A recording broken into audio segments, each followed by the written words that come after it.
The state of Texas is asking the federal government to provide funding for a state-run women's health program that excludes abortion providers, a request denied under the Obama administration. Since 2011, Texas has passed on millions of dollars in federal Medicare dollars so abortion providers, like Planned Parenthood, would not have access to certain funding. The new request is an apparent test for the Trump administration and could provide a model for other conservative states. Jeanne Mancini, president of the March for Life Education and Defense Fund, joins us now.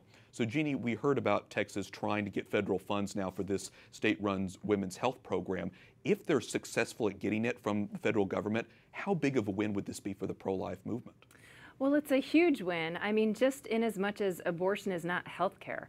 I mean, let's consider what it is. I mean, killing unborn children is, as far from true health care as we can possibly get. So to separate abortion providers, abortion clinics from true holistic women's health would be a natural and a very good thing, not only for the movement, for women, I mean, for everyone involved. So it would be moving in the right direction, in my opinion. Sending a powerful message from a federal government basis. In a recent interview, Cecile Richards, the president of Planned Parenthood, talked about a 2013 decision to stop using the pro-choice label. And I want to read something that she said. She had a quote here. "We've really quit using political labels that are really, frankly, very binary, in which most people don't feel like they reflect on how important and personal these decisions are."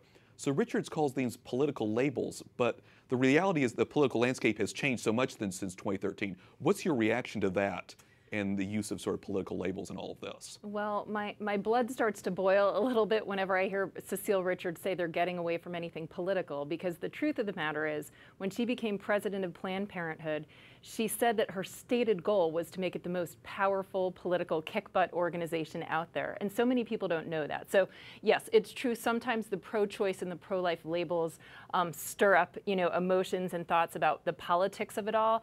But look, the truth of the matter is that what we stand for, which is the inherent dignity of the human person from conception to natural death, it really doesn't matter what you call it. It is truth, it's freedom, and we're on the right side. And Planned Parenthood, our nation's largest abortion provider, the big political kick-butt organization that she's grown it to be, is not. They're not on the right side of life. They're not on the right side of truth, freedom, choice, what have you here. What about young people? You talk to so many young people. How do they react to the pro-life labels? How do they think of themselves in terms of that?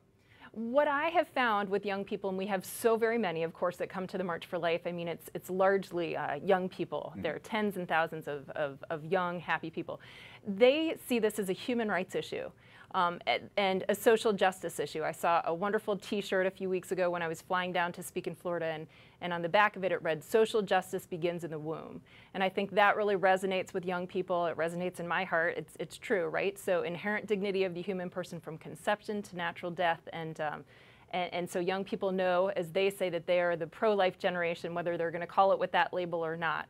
They're advocating for the right thing. Powerful message. Jeanne Mancini, president of the March for Life Education and Defense Fund. Thanks so much. Thanks for having me.